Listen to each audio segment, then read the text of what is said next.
10 তারিখের আগে এখনো সময় আছে, তাই আমরা ইচ্ছা করে একটু সময় নিয়ে আমরা টিকিটগুলো ছেড়েছি।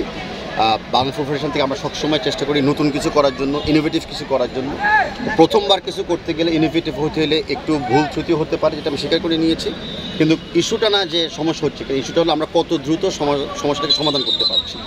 আমরা আশাবাদী ভেরি কুইক আমরা সমাধান করে দিব।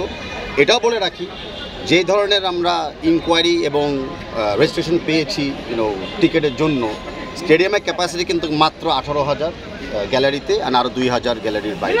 তো এই ব্যাপারটা মনে রাখতে হবে আমাদেরকে। যখনই টিকিটটা সেল প্রপারলি হয়, অনেক দর্শক কিন্তু আনফর্চুনেটলি হয়তো টিকিট পাবেন না, অ্যান্ড এটার ব্যাপারে আমাদেরকে একটু পেশেন্স রাখতে হবে। হ্যাঁ, আমি মনে করি না যে হঠাৎ করে কোনো হাইপ আসছে। আমি মনে করি ধারাবাহিকভাবে ফুটবলটা গ্র্যাজুয়ালি ইমপ্রুভ করছে।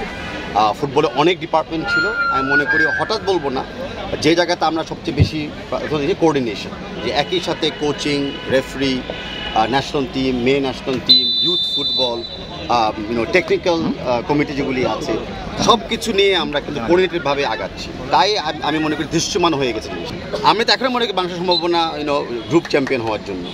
আমাদের গ্রুপ কিন্তু এশিয়ান কোয়ালিফায়ার সবচেয়ে টাফেস্ট গ্রুপ, এটা আমাদের মনে রাখতে হবে। আর সেই টাফেস্ট গ্রুপে কিন্তু সব টিম এখনও সমান তালিকাতে আমরা আছি, 1 পয়েন্ট ড্রতে আর 0 গোলসে। তো মনে করতে পারেন যে জুনের 10 তারিখে এই গ্রুপের নতুনভাবে একটা র্যাঙ্কিংসে শুরু হতে যাচ্ছে। But I am very confident যে আমরা আগামীতে খেলা জিতবো, আমরা এএফসিতে কোয়ালিফাইও করবো, অ্যান্ড তার পাশাপাশি ন্যাচুরালি আমাদের র্যাঙ্কিংও বেড়ে যাবে। এখন আমরা সব কিছু করছি যেন একদম সাধারণ ফ্যান, লয়াল ফ্যান যেন টিকিটটা নিজের হাতে নিতে পারে, কারো ব্রোকার বা কারো মাধ্যমে নয়।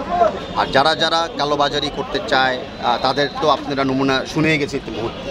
এই সাইবার অ্যাটাক যেটা হয়েছে আমাদের ওয়েবসাইট এবং টিকিটিং প্ল্যাটফর্মের উপরে, সেটা কিন্তু মূলত হয়েছিল বিকজ একটা বা দুটো আইপি অ্যাড্রেস থেকে চেষ্টা করেছিল ব্যাপকভাবে এগুলোকে ব্লক করার জন্য। সেটা আমরাই হতে দিই নাই, সেই কারণে কিন্তু এখন সাইটটা ডাউন আছে।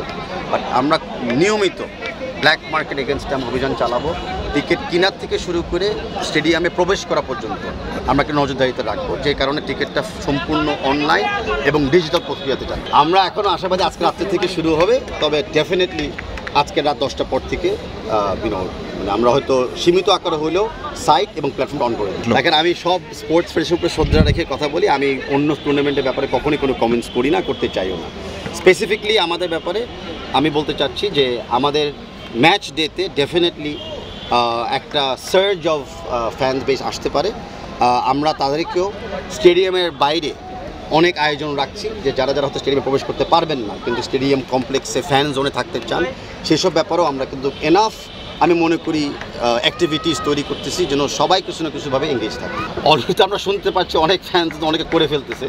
আর আমরা বিএফএফের পক্ষ থেকে অফিসিয়ালি আমরা 8টা বিভাগীয় শহরে আমরা ফ্যান জোন করতে চাচ্ছি উইথ বড় স্ক্রিন আকারে। তার পাশাপাশি আরও অনেকে ব্যক্তিগত উদ্যোগে চেষ্টা করবেন, আমরা জানি, তাদেরকে আমরা সহযোগিতা অবশ্যই